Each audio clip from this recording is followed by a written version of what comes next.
A short while ago, another Syrian rebel commander appeared on state television, which is now under the control of the insurgents. He assured minority communities in Syria that opposition fighters would work to create an inclusive Syria in which all were welcome. We're sending a message to all the religions of Syria. We tell them that Syria is for everyone, no exceptions. Syria is for Druze, Sunnis, Alawites, and all beliefs. We will not deal with people the way the Assad family did. As Syrian rebels announced the fall of President Bashar al-Assad's government, new video from Damascus emerged that showing a deserted presidential palace. Some people appeared to be looting items, including TVs, while armed men and civilians roamed deserted hallways and rooms that once belonged to the ousted president and his father before him. The Assad family has ruled Syria for more than half a century. Let's get more now from Hans-Jakob Schindler, Senior Director at the Counter-Extremism Project. So Hans, the Hayat Tahrir al-Sham group, or HTS, led this lightning offensive. How much support do they actually have among everyday Syrians? Well, it is one of the rebel factions. It's now currently, of course, the dominant one because it led this particular offensive. But there's also a Kurdish force in Syria. There is a Turkish-backed counter-Kurdish force, which is already fighting the Kurds in the north as we speak. And then there are various arrays of opposition groups and Islamist groups that are part of the coalition and that are outside the coalition. So it's not HTS has the backing of the majority of the Syrian population at this particular point. Now, this rebel coalition has promised to work with Syria's prime minister and respect whoever the Syrian people chose to lead them. Do you believe those promises? Well, it remains to be seen. I just note that the Taliban also promised an inclusive society, and it didn't quite pan out that way since 2021. So we'll have to see. Even if Jolani, the leader of HTS, wants an inclusive society, there are a lot of power-sharing agreements to be negotiated. There is a sharing of the natural resources, the oil, which is predominantly now under Kurdish control. There is Turkey, that has an interest that no Kurdish autonomy emerges in Syria. So there are a lot of things that need to be still worked out, but at least they have a chance to work out now. However, from a counterterrorism perspective, this is a very unsettling time because we still have in camps and prisons thousands of IS fighters, including German fighters, and their families under Kurdish control. And the Kurds are now becoming increasingly under pressure, apparently. Now, you mentioned HTS leader Abu Mohammad al-Jolani there, and he was a relative unknown on the international stage until recently. Do you think he's positioning himself as a new possible leader in Syria? Well, he wasn't really that unknown to the expert communities that, after all, he's sanctioned both by the United Nations Security Council as an al-Qaeda terrorist, as well as by the US government and the European Union. So he, of course, has led this offensive that gives him, by the virtue of being first, a position that allows him to start negotiating with the other groups. But as I said at the beginning, he is not the only power broker in this game. Now, Israeli Prime Minister Benjamin Netanyahu has called the overthrow of Bashar al-Assad as a, quote, fall of the central link in Iran's axis of evil. How does the situation in Syria affect the conflict between Israel and Iran? Oh, this is a very significant setback for Iran because Hezbollah has been very weakened during the war in the last couple of months with Israel. And Syria is the indispensable land bridge between Iran and Lebanon, which would have allowed Iran to rearm and rebuild Hezbollah in Lebanon quite easily, even if, as the Israelis have done in the last couple of weeks, the airspace over Lebanon is blocked for Iranian transport planes that would resupply Hezbollah. So this is a very significant, another setback after immense losses of Hamas, immense losses of Hezbollah. This is a really difficult situation for Tehran. Now, Assad's fall is also likely a boon for Syria's Kurdish ethnic minority. Does that pose problems for neighboring Turkey? They have, after all, been in a protracted conflict with Kurdish separatists for decades now. Fundamental, this is Turkey. I hear from Ankara that people are quite hectic at this particular point. Of course, there is the Syrian National Army, one of the groups that Turkey is supporting, and this group seems to be moving already in the region of Manbij against Kurdish forces. So absolutely, Turkey and Erdogan does not want to see any kind of formalized, accepted Kurdish autonomy in Syria, lest it be an idea that Kurds in Turkey would ask for something similar. Now, moving forward, what exactly do you see as the largest security concerns regarding Syria, both for the local population and also the international community? Well, I mean, the very immediate threat here for the population inside is that now we don't have a power sharing, but a power fighting situation, i.e. that the factions who were all united in their opposition against Assad may turn against each other, and we see a lot of violence until the various power balances militarily have balanced itself out. That's the immediate threat. In that immediate threat, also for us in Europe, are these prisons and IDP camps that the Kurdish forces, the YPG and others, are securing, which include a lot of IS fighters, including foreign terrorist fighters. And then medium term, the question is, how many people are going to stay in Syria? Are there people going to return to Syria? Or if violence breaks out now between these various opposition groups, will we see another large number of Syrians who have to leave, are forced to leave because of the violence, their country? A lot of open questions remain at this hour. I'm afraid we're going to have to leave it there. That was Hans-Jakob Schindler, Senior Director of the Counter-Extremism Project. Thank you very much for your analysis. Thank you so much. Meanwhile, Israel has seized a buffer zone in the Syrian-controlled area of the Golan Heights. It says this is a temporary but necessary measure because Syrian soldiers had abandoned their positions there. Prime Minister Benjamin Netanyahu says their departure means Israel's 1974 ceasefire agreement with Syria has collapsed, and Israeli forces must now take over the territory to protect against any new potential threats. We send a hand of peace to all those beyond our border in Syria, to the Druze, to the Kurds, to the Christians, and to the Muslims who want to live in peace with Israel. We're going to follow events very carefully. If we can establish neighborly relations and a peaceful relations with the new forces emerging in Syria, that's our desire.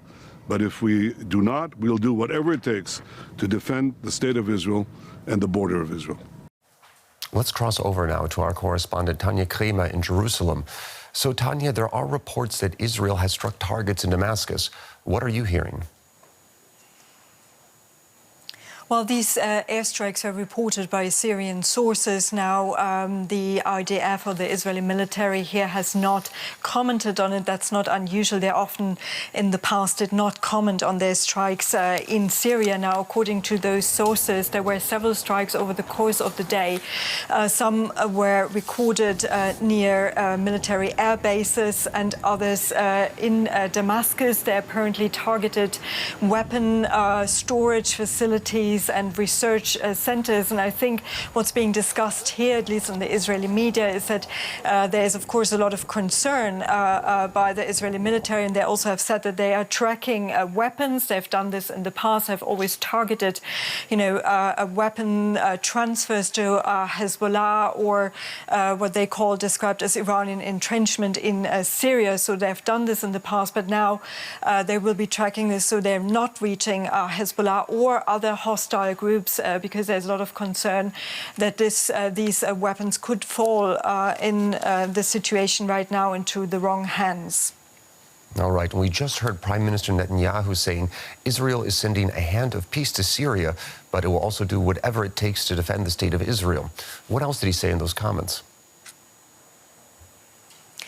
Well, I think the main focus is here on that Israel would also do whatever it takes to defend itself there. He went to an observation point overlooking the Syria from there and basically saying that he considers the ceasefire agreement from 1974 that created this buffer zone as null and void so far because Syrian forces they have withdrawn. So now the Israeli army has taken a position there, at least temporarily, as the Israeli military has stressed. We also heard from the Arabic spokesperson for the Israeli military. They called on on 5 villages nearby to stay at home because of military activities. So there's both here. What's being discussed is that there is the opportunity now that Hezbollah has been weakened, and Iran seemingly as well as of now. But at the same time, there is also the threat of instability, and it's unclear what is there to come there in the next coming days and weeks. Well, as you were just saying, this is being seen as a major blow for both Hezbollah and Iran. Does this help reduce some of the pressure on the Israeli government, or is this uncertainty you're speaking of, could that throw a little bit more oil onto the fire of the conflict?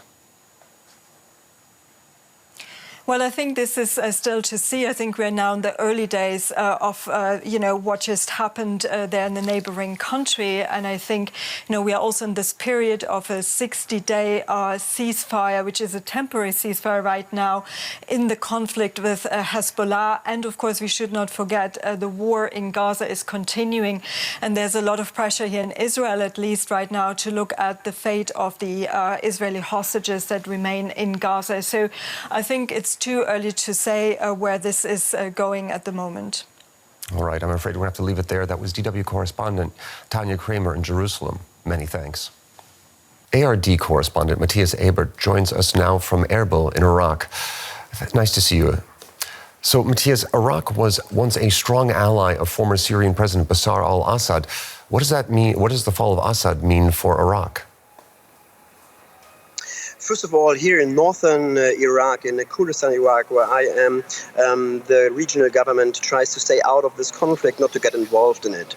In southern Iraq, in Baghdad, the government there, and especially Shia militias, had been involved in this conflict. Reportedly, they had been sent in the recent days to Syria to support Assad. And yesterday, there were reports that Assad's troops had crossed the border to Iraq, around 2,000 soldiers, some of them wounded. So Iraq plays a role in this conflict. They were concerned about the opposition groups going forward to Damascus, and they had evacuated their embassy in Damascus because they were preoccupied about what could happen, because the Iranian embassy had already been looted there in Damascus. So Iraq, southern Iraq, the central government in Baghdad is involved and is concerned. Now, we heard from the rebel leaders that they want to assure a peaceful transition of power within Syria. Is there a role that Baghdad could play in that peaceful transition of power?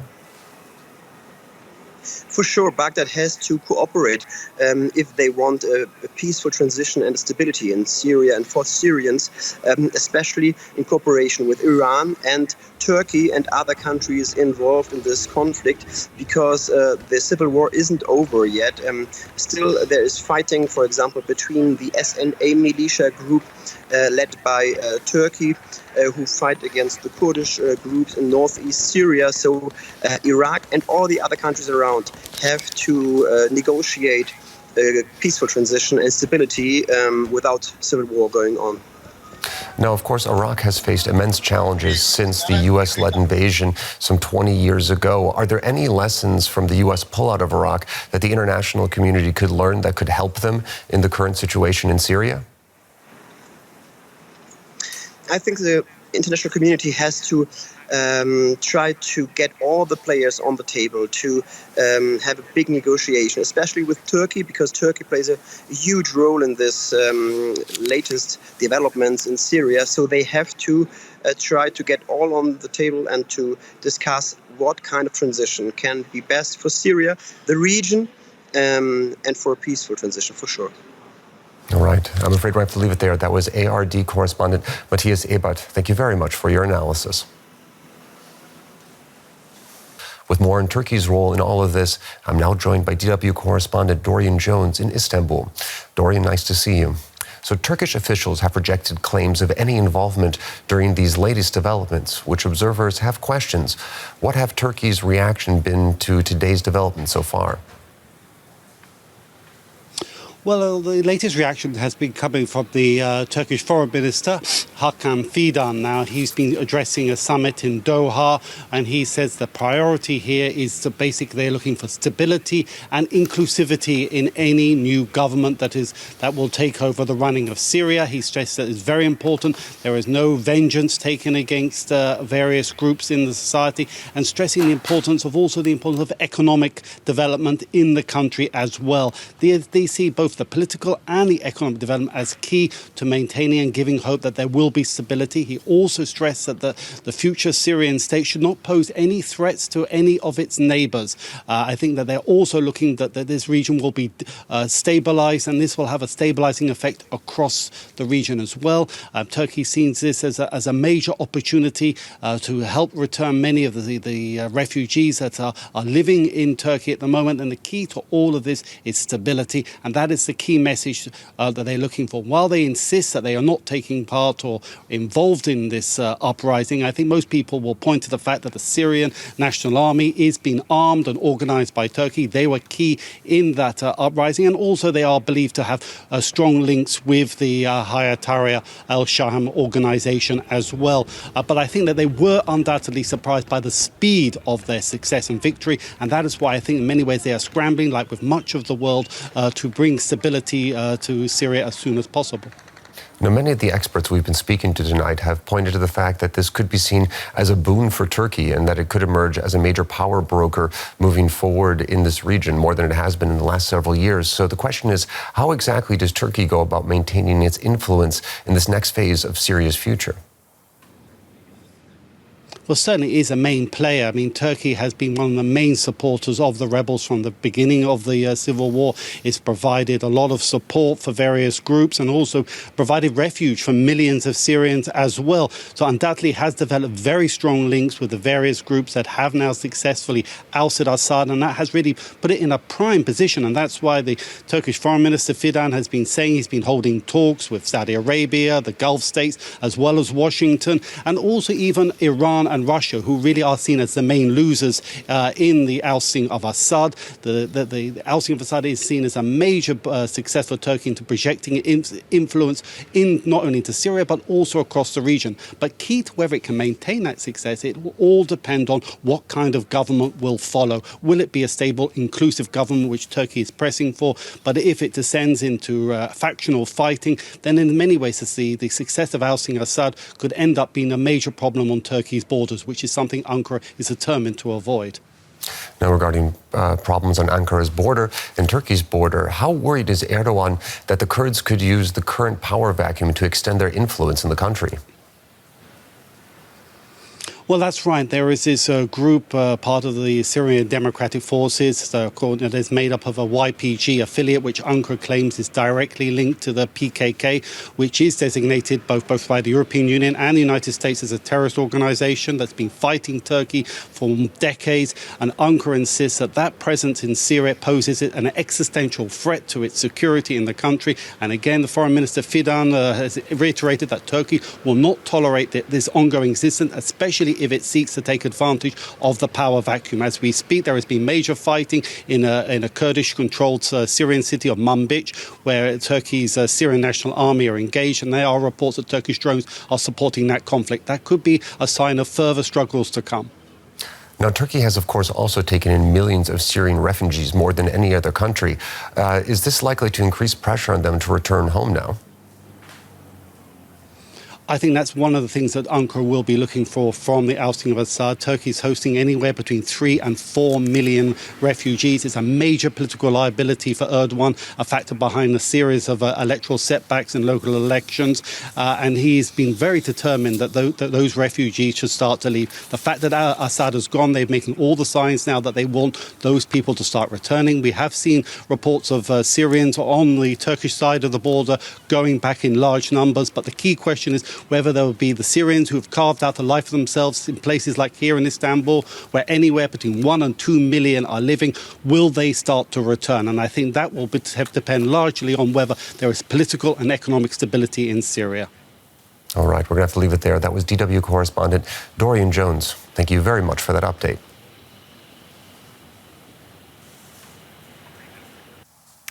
The United Nations, meanwhile, says the challenges ahead remain enormous and that it stands ready to help Syrians with a peaceful transition of power that respects all citizens and state institutions. Let me urge all Syrians to prioritize dialogue, unity, and respect for international humanitarian law and human rights as they seek to rebuild their society.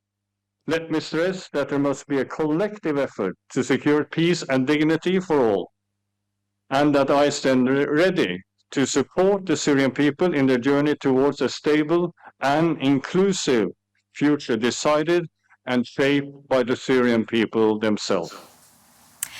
Let's bring in Simon Mabin. He's a lecturer for international relations at Lancaster University. Welcome to DW. Simon, the Syrian Prime Minister says he's not leaving the country. He wants to help ensure a peaceful transition. How likely is it that we will see a transfer of power in Syria without violence?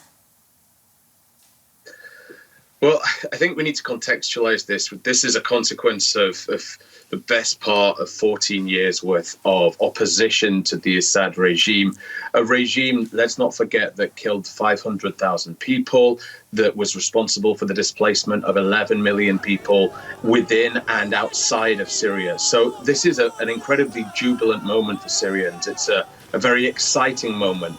There are, of course, myriad questions that are going to be asked about what happens next, how Syria moves forward.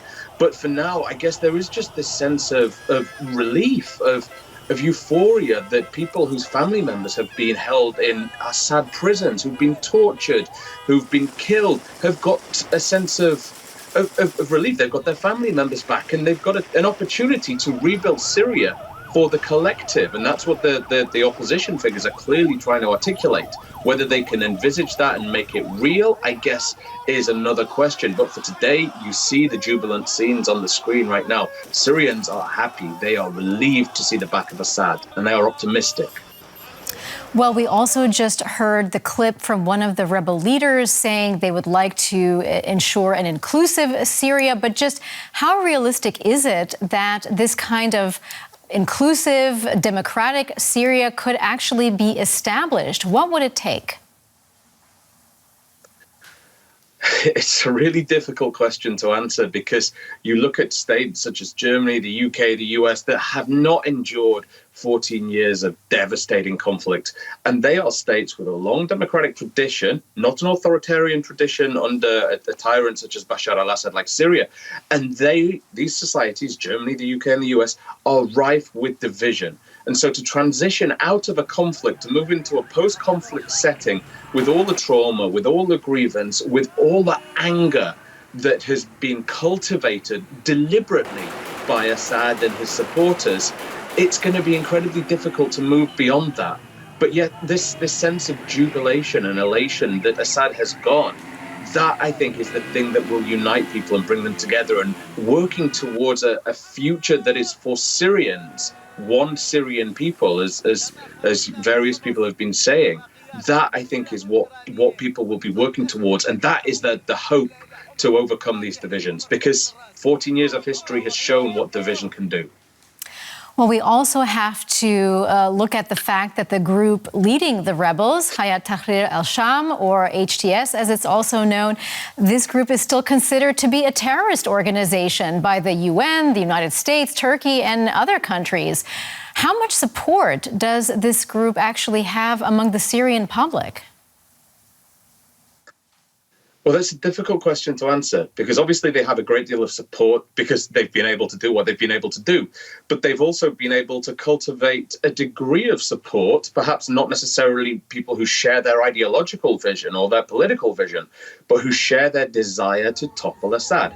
And in that respect, it's got lots of different sort of granularities to that question, whether there is a shared ideological support, whether there is a shared sort of political support, whether there is just a shared desire to topple Assad. So it's difficult to really answer that with any sense of clarity right now. But what we have seen is that millions of Syrians have rallied around this cause, not necessarily expressing support for it, but expressing support for the desire to topple Assad, and that is what has ultimately happened. We've also seen the leader of HTS, a man named Abu Mohammad al-Jolani. He's been speaking to the media. Is he positioning himself as the new leader in Syria? I think there's a good chance he wants that role. We know that he's tried to rebrand HTS away from its original al-Qaeda, Jabhat al-Nusra type underpinnings and ideological foundations, trying to frame it more along nationalistic lines.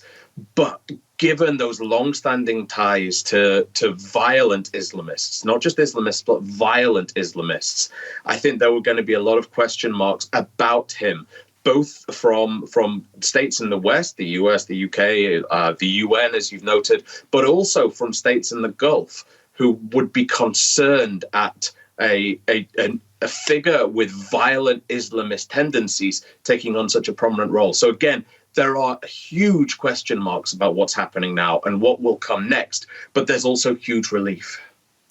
Well, one of the other members of the rebel coalition that's led by HTS are other rebel groups backed by Turkey. What role could Turkey play during this very uncertain time in Syria?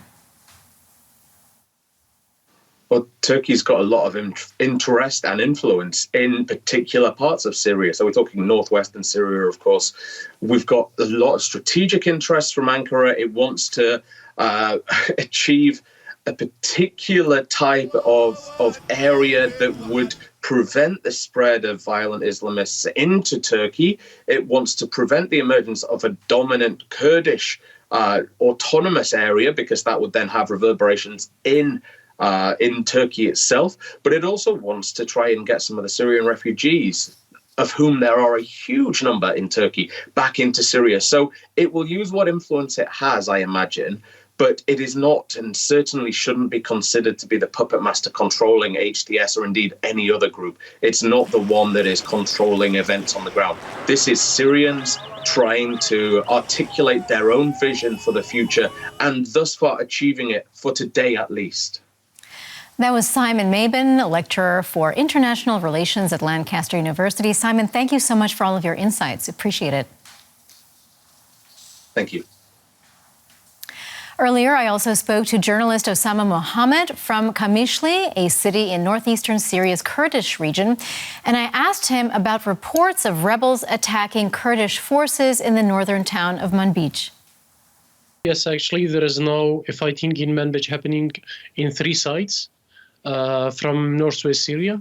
There is a group of the militias who are actually not in the same group where they were fighting with HTC. So this group's Turkish-backed forces are trying to attack Manbij.